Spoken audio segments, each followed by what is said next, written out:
Assalamualaikum warahmatullahi wabarakatuh. Nama saya Muhammad Syafidi bin Mansur.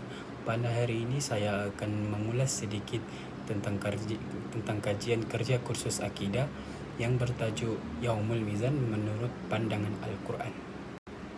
Selepas berlakunya hari kiamat, setiap manusia akan menjalani kejadian yang akan berlaku ketika hari akhirat. Dalam arti kata umum, mizan adalah neraca atau timbangan. Mizan akan dirasai oleh seluruh umat manusia yang akan dipertanggungjawabkan dengan amalan baik maupun buruk yang dilakukan ketika hidup di dunia oleh Allah Subhanahu wa taala. Sebagai seorang mukmin, kita turut ketahui bahwa kehidupan di dunia bukanlah kehidupan terakhir bagi seseorang manusia. Pada umumnya dalam perspektif Islam, dunia hanyalah kehidupan sementara dan kehidupan yang sebenar akan berlaku selepas terjadinya hari kiamat. Dalam Al-Quran juga terdapat beberapa dalil yang menceritakan tentang kewujudan serta kejadian yang akan berlaku ketika menjelang Yaumul Mizan. Poin pertama yang akan saya jelaskan di sini yaitu apakah itu Yaumul Mizan. Yaumul Mizan adalah hari di mana segala amalan kita akan ditimbang bagi menentukan penempatan kita sama ada di syurga ataupun neraka. Allah Subhanahu wa taala akan menggunakan timbangan ini tanpa sedikit kesalahan dan digunakan secara tepat dan adil. Mizan bukanlah timbangan yang biasa sehingga tiada sesiapa pun yang akan dirugikan dengan pengiraannya. Di dalam surah Al-Anbiya ayat 47, dan kami akan tegakkan timbangan yang adil pada hari kiamat sehingga tiada seorang pun yang akan dirugikan walaupun sedikit. Jika amalnya itu hanya seberat biji sawi pun, pasti kami akan mendatangkannya. Dan cukuplah kami sebagai pembuat perhitungan. Ketika hari itu, segala kezaliman akan disesali oleh seluruh umat manusia ketika mana hari perhitungan berlaku, walaupun amalannya hanya sebesar biji zarah yang tidak dapat dilihat dengan mata kasar, tetapi Allah akan menghitungnya walaupun ada kesalahan-kesalahan yang lalu yang telah dilupai. Poin kedua yang akan saya kemukakan ialah apakah yang akan ditimbang. Jadi terdapat dua pendapat dalam kalangan ulama mengenai apakah yang ditimbang ketika berlakunya Yaumul Mizan. Jadi pendapat pertama yang dikemukakan oleh Ibnu Utsaimin yang terdapat di dalam surah Al-Zalzalah ayat 7 hingga 8, yaitu sesiapa yang melakukan kebaikan walaupun seberat biji zarah maka dia akan melihatnya. Sesiapa yang melakukan kejahatan walaupun seberat biji zarah maka dia akan melihatnya. Jadi melalui ayat ini kita dapat melihat bahwa perkara yang ditimbang adalah amalan yang baik maupun buruk. Nabi Muhammad SAW bersabda, ada dua ucapan yang mudah diucapkan namun berat di timbangan. Dengan hadis ini kita dapat tunjukkan bahwa timbangan yang ditimbang ketika Yaumul Mizan adalah amalan. Jadi bagi pendapat kedua pula ialah turut dikemukakan oleh Ibnu Utsaimin melalui firman Allah dalam surah Al-Kahfi ayat 105. Mereka lah orang-orang yang kufur, ingkar akan ayat-ayat Tuhan. Mereka akan dipertemukan dengannya. Oleh itu gugurlah amal-amal mereka akibat mereka tidak memberi sebarang timbangan untuk menilai amal mereka pada hari kiamat.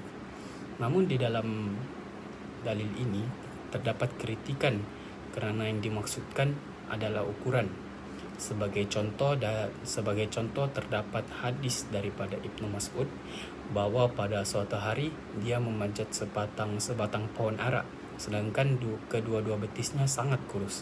Ketika dia memanjat, angin bertiup kencang sehingga menggeletar kedua betisnya. Melihat kejadian ini, sahabat yang hadir menertawakannya. Lalu Nabi Muhammad SAW bersabda, apakah yang kamu ketawakan? Mereka menjawab, karena kedua betis mereka kurus. Baginda bersabda, dalam sebuah hadis, demi Rob yang jiwaku berada di tangannya, sesungguhnya kedua betisnya lebih berat di atas timbangan kelak dibandingkan dengan gunung Uhud. Isi ketiga yang akan saya kemukakan yaitu penerimaan buku catatan amal. Ketika waktu penerimaan buku catatan amal yang diterima oleh semua orang, masih terdapat perbezaan pendapat, yaitu mengenai tafsir bacaan lembaran atau penerimaan lembaran.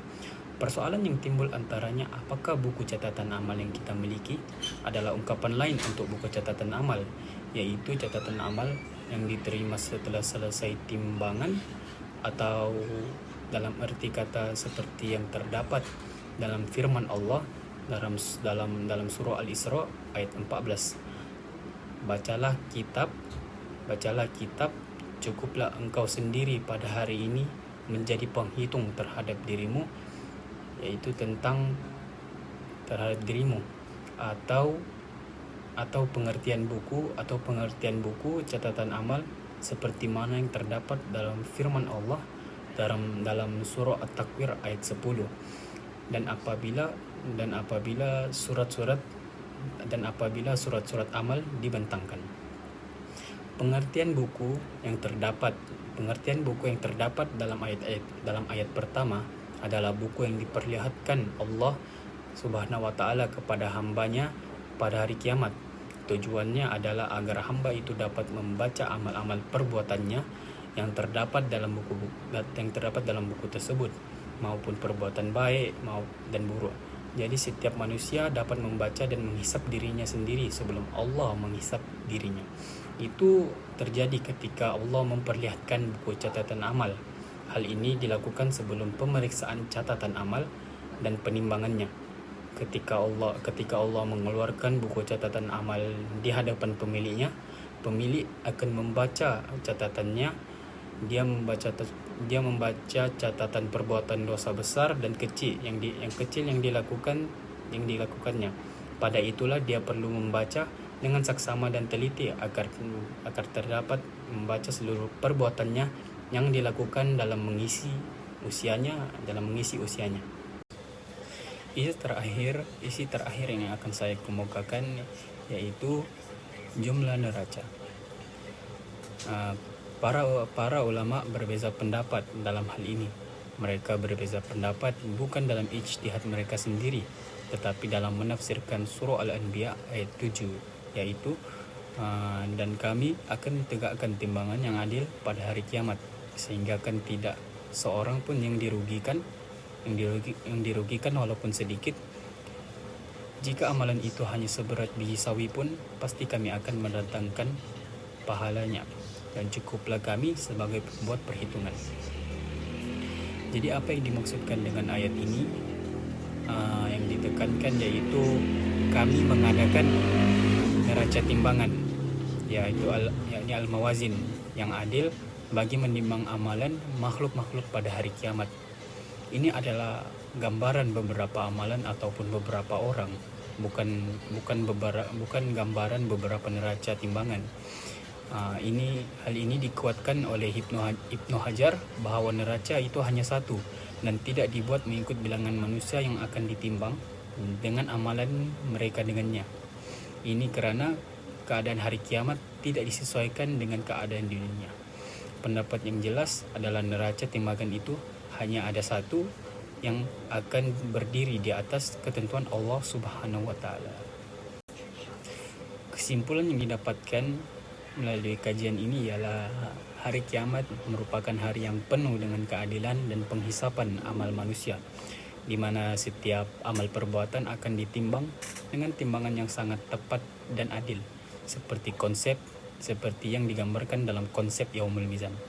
Pada hari ini, segala amal baik dan buruk walaupun sekecil zarah akan dihitung oleh Allah Subhanahu wa Ta'ala dengan sempurna, dan setiap individu akan menerima balasan yang setimpal dengan apa yang dilakukan oleh mereka semasa hidup di dunia.